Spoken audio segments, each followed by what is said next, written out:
Hello friends, welcome back to your channel Sonia's Kitchen. ഇന്ന് ഞാൻ വന്നിരിക്കുന്നത് രസത്തിൻ്റെ റെസിപ്പിയുമായിട്ടാണ്. നമുക്ക് എല്ലാവർക്കും ചോറിൻ്റെയൊക്കെ കൂടെ ഒരുപാട് ഒഴിച്ച് കഴിക്കാൻ ഇഷ്ടമുള്ള ഒന്നാണ് ഈ രസം. അപ്പോൾ കുറേ നാളായിട്ട് എന്നോട് പലരും റിക്വസ്റ്റ് ചെയ്യുന്നുണ്ടായിരുന്നു രസത്തിൻ്റെ റെസിപ്പി ഇടാൻ പറഞ്ഞുകൊണ്ട്. അപ്പോൾ ഈ രസം ഉണ്ടാക്കാനായിട്ട് ഞാനിവിടെ ഒരു ടൊമാറ്റോ ആണ് എടുത്തിരിക്കുന്നത്.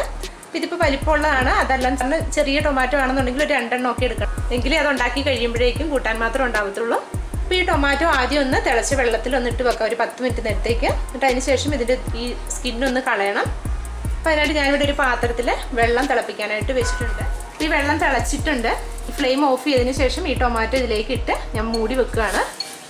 ഒരു 10 മിനിറ്റ് കഴിയുമ്പോഴത്തേക്കും അതിൻ്റെ ആ സ്കിന്നൊക്കെ നമുക്ക് എളുപ്പമായിരിക്കും പൊളിച്ച് കളയാനായിട്ട്.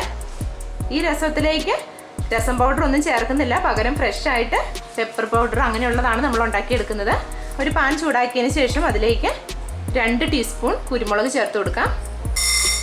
ഒരു 20 സെക്കൻഡ് നേരം ഇതൊന്ന് ചൂടാക്കി എടുത്താൽ മതി. പൊടിച്ചെടുക്കാനുള്ള എളുപ്പത്തിനായിട്ടാണ് ഒന്ന് ചൂടാക്കി എടുക്കുന്നത്. ഇനി ഇതിലേക്ക് 1 ടീസ്പൂൺ ജീരകം, നല്ല ജീരകം ചേർത്ത് കൊടുക്കാം. അപ്പോൾ ഈ ജീരകമൊക്കെ ഒന്ന് ചൂടായി വരുമ്പോഴേക്കും ആ രസത്തിന് നല്ല ടേസ്റ്റും മണവും ആയിരിക്കും. ഒരുപാട് അങ്ങ് മൂത്ത് പോകരുത്. ഇനി ഇതിൻ്റെ കൂടെ തന്നെ 1 ടീസ്പൂൺ മല്ലിയും കൂടി ചേർത്ത് കൊടുക്കാം. ഒന്ന് ചൂടാക്കി എടുത്താൽ മതി. ഇനി ഫ്ലെയിം ഓഫ് ചെയ്യാം. ജസ്റ്റ് ഒന്ന് ചൂടായാൽ മതി, അല്ലെന്നുണ്ടെങ്കിൽ ആ മല്ലിയുടെ ഒക്കെ ഒരു കയ്പ്പായി പോകും. അപ്പോൾ ഒന്ന് ചൂടാക്കി കഴിയുമ്പോഴേക്കും പൊടിക്കാനാണെങ്കിലും നല്ല എളുപ്പമായിരിക്കും, അതുപോലെ നല്ല സ്മെല്ലും ഉണ്ടായിരിക്കും നമ്മൾ രസത്തിൽ ചേർക്കുമ്പോഴേക്കും. ഇനി ഇത് അടുപ്പിൽ നിന്ന് ആറാനായിട്ട് മാറ്റി വെക്കാം. അതിനുശേഷം ജാറിലിട്ട് നന്നായിട്ടൊന്ന് പൊടിച്ചെടുക്കാം. അപ്പോൾ ഇനി നമുക്ക് ഈ രസം ഉണ്ടാക്കാനായിട്ട് തുടങ്ങാം അല്ലേ. അപ്പോൾ അതിനായിട്ട് ഞാനിവിടെ ഈ ടൊമാറ്റോ സ്കിന്നൊക്കെ കളഞ്ഞ് റെഡിയാക്കി വെച്ചിട്ടുണ്ട്. ഇനി ഇത് നന്നായിട്ടൊന്ന് ഞെരടി എടുക്കണം. കൈകൊണ്ട് തന്നെ നമ്മൾ നന്നായിട്ടൊന്ന് ഞെരടി എടുത്താൽ മതി. നന്നായിട്ട് പഴുത്ത ടൊമാറ്റോ ആണെന്നുണ്ടെങ്കിൽ നമുക്ക് തൊലി കളയേണ്ടതിന് ആവശ്യമില്ല, അങ്ങനെ ഞെരടി എടുത്താൽ മതി. 1/4 ടീസ്പൂൺ മഞ്ഞൾപ്പൊടി, 2 നുള്ള് കായം, 2 വെളുത്തുള്ളി ചതച്ചത്, കൊറിയാണ്ടർ ലീഫ്, ഒരു തണ്ട് കറിവേപ്പില, ഒരു നെല്ലിക്ക വലിപ്പത്തിൽ പുളി 10 മിനിറ്റ് മുൻപ് ഞാൻ വെള്ളത്തിലിട്ട് വെച്ചതായിരുന്നു, വാളംപുളി. കടുക് താളിക്കാനായിട്ട് 1/2 ടീസ്പൂൺ കടുക്, 1 നുള്ള് ഉലുവ. ഉലുവ ഒരുപാട് കൂടി പോവരുത്, കുറച്ചൊരു നുള്ളെടുത്താൽ മതി. ഇത് നമ്മൾ പൊടിച്ചെടുത്ത മല്ലിപ്പൊടി, കുരുമുളക്, ജീരകം, 2 വറ്റൽമുളക്, ആവശ്യത്തിനുള്ള ഉപ്പ്, കടുക് താളിക്കാനായിട്ടുള്ള വെളിച്ചെണ്ണ അല്ലെങ്കിൽ ഓയിലോ. ഇത്രയും സാധനങ്ങളാണ് ഈ രസം ഉണ്ടാക്കാനായിട്ട് വേണ്ടത്. ഇനി ഇതുണ്ടാക്കാനായിട്ടുള്ള പാനോ അല്ലെങ്കിൽ ചീനച്ചട്ടിയോ ചൂടാക്കാനായിട്ട് വെക്കാം. അപ്പോൾ ഈ ചൂടായ ചട്ടിയിലേക്ക് ഞാൻ 1 ടീസ്പൂൺ അളവിൽ എണ്ണ ഒഴിച്ചു കൊടുക്കുകയാണ്. ഈ എണ്ണ ചൂടായിട്ടുണ്ട്. ഇതിലേക്ക് ഈ കടുകും ഉലുവായും കൂടി ചേർത്ത് കൊടുക്കാം. അപ്പോൾ ഈ കടുക് പൊട്ടി വരുമ്പോഴേക്കും ഇതിലേക്ക് ഈ വറ്റൽമുളക് കൂടി ഇട്ട് കൊടുക്കാം. ഈ കറിവേപ്പില കൂടി ചേർത്ത് കൊടുക്കാം. വെളുത്തുള്ളി. ഇനി ഇതിലേക്ക് ഈ പൊടിച്ചെടുത്ത മസാലക്കൂട്ടുകൾ ചേർത്ത് കൊടുക്കാം. ഒന്നുകൂടി ഒന്ന് ചൂടാക്കി എടുക്കണം. അതിൻ്റെ കൂടെ തന്നെ മഞ്ഞൾപ്പൊടിയും കായവും കൂടി ചേർത്ത് കൊടുക്കാം.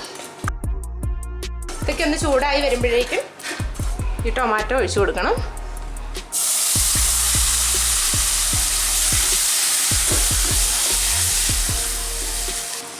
ഈ പുളി നന്നായിട്ട് വെള്ളത്തിലിട്ട് വെച്ചിരുന്ന പുളിയാണ്. ഇത് നന്നായിട്ടൊന്ന് പിഴിഞ്ഞ് ഇതിലേക്ക് ചേർത്ത് കൊടുക്കാം ആ വെള്ളം. ഈ പുളി ഒരു 2 പ്രാവശ്യം നമുക്ക് അരിച്ചെടുക്കാം. ഇത് ഞാൻ ഈ പുളിയെ പിഴിഞ്ഞ് അരിച്ചാണ് എടുത്തിരിക്കുന്നത്. ഇനി ഇതിലേക്ക് ഇത്രയും കൂടി വെള്ളം ഒഴിച്ചു കൊടുക്കാം. ഒന്നുകൂടി ആ പുളി പിഴിഞ്ഞതിന് ശേഷം ഇതൊന്ന് ജസ്റ്റ് ഒന്ന് തിളച്ച് വന്നാൽ മതി. അതിന് മുൻപ് തന്നെ ഉപ്പും കൂടി ചേർത്ത് കൊടുക്കാം. രസം ആകുമ്പോഴത്തേക്കും ഒരുപാട് നേരം ഇട്ട് തിളപ്പിക്കത്തില്ല. ഒന്ന് തിള വരുമ്പോഴേക്കും നമ്മൾ ഫ്ലെയിം ഓഫ് ചെയ്ത് വെക്കുകയാണ് ചെയ്യുന്നത്.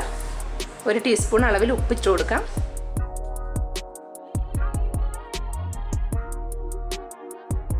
ഇതിലേക്ക് കുറച്ചുകൂടി വെള്ളം ഒഴിച്ചു കൊടുക്കാം. കണ്ടോ, ഇപ്പോൾ രസം തിള വന്നിട്ടുണ്ട്. ഇനി ഇതിലേക്ക് മല്ലിയില കൂടി ചേർത്തതിന് ശേഷം ഫ്ലെയിം അങ്ങ് ഓഫ് ചെയ്യാം. ഓഫ് ചെയ്തൊരു 5 മിനിറ്റ് നേരത്തേക്ക് ഞാൻ ഫ്ലെയിം ഓഫ് ചെയ്തു. ഇനി ഒരു 5 മിനിറ്റ് നേരത്തേക്ക് ഒന്ന് കവർ ചെയ്ത് വെക്കാം. അപ്പോഴത്തേക്ക് ആ മല്ലിയിലയുടെ ഫ്ലേവറൊക്കെ രസത്തിലേക്ക് നന്നായിട്ട് വന്നോളും. അപ്പോൾ നമ്മുടെ രസമൊക്കെ ഇപ്പോൾ ഒരു 5 മിനിറ്റ് ആയിട്ടുണ്ട്. ഇനി ഇതൊരു സെർവിങ് പ്ലേറ്റിലേക്ക് മാറ്റാം. അപ്പോൾ നിങ്ങൾക്ക് എല്ലാവർക്കും ഈ റെസിപ്പി ഇഷ്ടമായിട്ടുണ്ടല്ലോ അല്ലേ. നിങ്ങൾ എല്ലാവരും ഈ രസം ഒന്ന് തയ്യാറാക്കി നോക്കണം. എന്നിട്ട് നിങ്ങൾക്ക് ഇഷ്ടമായിട്ടുണ്ടെങ്കിൽ ലൈക്ക് ചെയ്യാനും ഷെയർ ചെയ്യാനും അതുപോലെ തന്നെ കമൻറ്റുകൾ അറിയിക്കാനും മറക്കരുത്. ചാനൽ സബ്സ്ക്രൈബ് ചെയ്തിട്ടില്ലാത്തവരാണെങ്കിൽ ചാനലും സബ്സ്ക്രൈബ് ചെയ്യണം. അടുത്തൊരു വീഡിയോയുമായി ഉടനെ കാണാം. Thank you for watching.